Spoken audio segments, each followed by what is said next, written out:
সাগরপাড়ের শহর চট্টগ্রাম নগরীকে ঝড় জলোচ্ছ্বাস থেকে বাঁচানো আর তীব্র যানজট কমানোর লক্ষ্য নিয়ে পতেঙ্গা থেকে ফৌজদারহাট পর্যন্ত আউটার রিং রোড বানানোর কাজ শুরু হয় গত বছরের শেষের দিকে। আগামী বছরের জুনে এই প্রকল্প শেষ হওয়ার কথা, কিন্তু অর্থ যোগানে দেরি আর আমলাতান্ত্রিক জটিলতায় পড়ে প্রকল্প শুরু হয় নির্ধারিত সময়ের 1 বছর দেরিতে। এই অবস্থায় প্রকল্পের সাথে পর্যটন সুবিধা সংযুক্ত করায় সব কাজ শেষ করতে বাড়তি সময় লাগবে অন্তত 2 বছর। মূল অর্থ যোগানদাতা জাপানি সংস্থা জাইকার সাথে সম্পাদিত চুক্তির শর্ত, প্রকল্পে নতুন অনুষঙ্গ যুক্ত হলে এদেশের সরকারকেই তার খরচ দিতে হবে।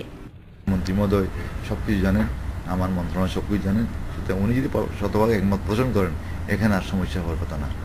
পর্যটন সুবিধা যুক্ত করতে বাড়তি 700 কোটি টাকা সরকার দেবে এমন আশা প্রকল্প বাস্তবায়নকারী সংস্থা চট্টগ্রাম উন্নয়ন কর্তৃপক্ষ সিডিএর।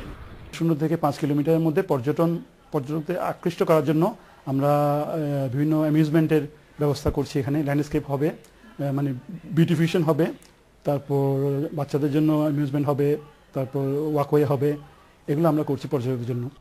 আউটার রিং রোড তৈরি হলে ফয়েজ লেক আর পতেঙ্গা সমুদ্র সৈকতের বাইরে নতুন বিনোদন কেন্দ্র গড়ে উঠবে চট্টগ্রামে। তবে এটি নির্ভর করছে সময়মতো প্রকল্প বাস্তবায়ন হচ্ছে কিনা তার উপর। নাসরিন জাহান, ইন্ডিপেন্ডেন্ট নিউজ, চট্টগ্রাম।